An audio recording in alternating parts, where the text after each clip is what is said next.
चलिए बात करेंगे भोपाल से अहम खबर की, जहां सौरभ शर्मा केस में बड़ा खुलासा हुआ है। ईडी की जांच में बड़ा खुलासा हुआ। सौरभ शर्मा का 52 किलो सोना, 21 करोड़ कैश कार से मिला था। आपको याद होगा, मैंडोरी के जंगल में 52 किलो सोना और 11 करोड़ कैश। अनुपातहीन संपत्ति के मामले में बड़ा एक्शन हुआ है।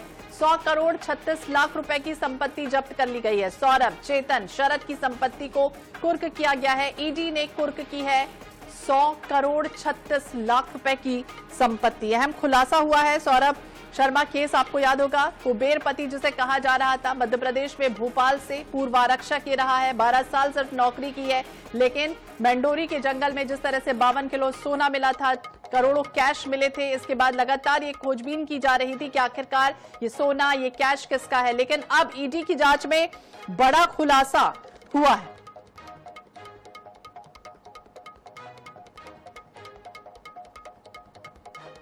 तो ये कहा जा रहा है कि सौरभ शर्मा का ही है 52 किलो सोना, 11 करोड़ कैश। बड़ा खुलासा, 100 करोड़ 36 लाख रुपए की संपत्ति को कुर्क कर दिया गया है। बहुचर्चित ये पूरा मामला है सौरभ शर्मा केस से जुड़ा हुआ, जहां ईडी यानी कि प्रवर्तन निदेशालय ने सौरभ शर्मा और उसके सहयोगियों चेतन सिंह गौर, शरद जायसवाल से पूछताछ की और अब ये जानकारी हाथ लगी है कि 100.36 करोड़ की संपत्ति कुर्क कर ली गई है।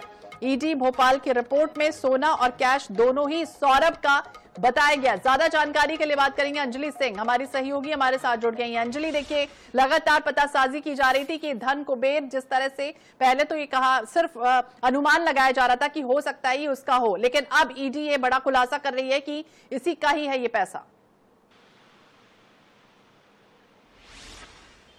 राजधानी भोपाल का सबसे चर्चित मामला सौरभ शर्मा केस की अगर बात करें तो ईडी ने अब जाकर कहीं ना कहीं गुत्थी को सुलझा दिया है।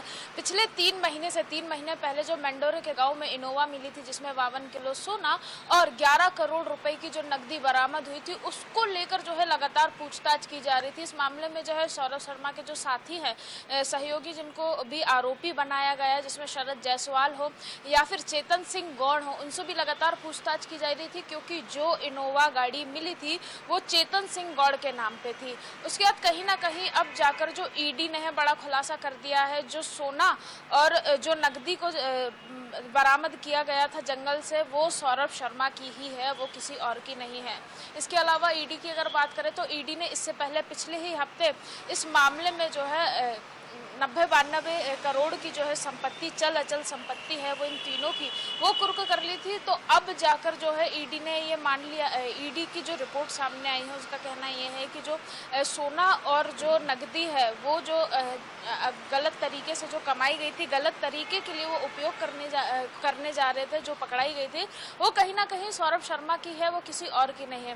तो अब कहीं ना कहीं जाके ये मामले में थोड़ी बहुत गुत्थी सुलझी है। अब ये पूछा जाएगा कि ये कैसे कमाया गया और इसका वो क्या करने वाले थे। ये जो पूछताछ है लगातार जारी रहेगी। जो उनके सहयोगी बनाए गए हैं, अगर अविरल कंस्ट्रक्शन की बात करें तो ये जो उनके फर्म थे उसकी भी जो संपत्ति है कुर्क कर ली गई। अगर कुल मिला के बात करें, जैसा कि अभी आपको बताया, 100.36 करोड़ की जो है संपत्ति फिलहाल ईडी ने कुर्क कर ली है। इससे पहले जो जानकारी आई थी, जो संपत्ति कुर्क की गई है, अब उसको जो है सरकारी संपत्ति वो है वो करार दिया जाएगा। उसके बाद जो है वो संपत्ति ना कोई खरीद सकेगा ना कोई बेच सकेगा, उसको जो है सरकारी संपत्ति भी घोषित कर दिया गया। तो बिल्कुल जो अचल और अचल संपत्तियां हैं उसे अब कुर्क कर लिया गया। आने वाले समय में देखना होगा क्या कुछ और होता है। नजर बनाए रखिए। अंजलि, बहुत बहुत शुक्रिया जानकारी के लिए। सौरभ शर्मा का ही है ये पूरा जो कैश मिला था, 52 किलो सोना मिला था और इस पूरे मामले में लगातार अपडेट सामने आ चुका है। ये अपडेट है प्रवर्तन निदेशालय यानी कि ईडी ने सौरभ शर्मा और उसके सहयोगियों की जो चल और अचल संपत्ति है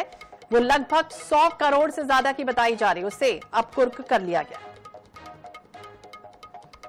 तो दिसंबर में याद होगा आपको, सौरभ शर्मा एक केस सामने आया था, उसके ठिकानों पर लोकायुक्त का छापा पड़ा था। मैंडोरी का एक जंगल था जहां पर जिस तरह से एक कार में 52 किलो सोना मिला था, 11 करोड़ कैश मिला था। जिसने भी सुना था उसके बाद आखिरकार ये कयास लगने लगे थे कि क्या ये सौरभ का ही है, लेकिन अब ईडी ने ये खुलासा कर दिया है।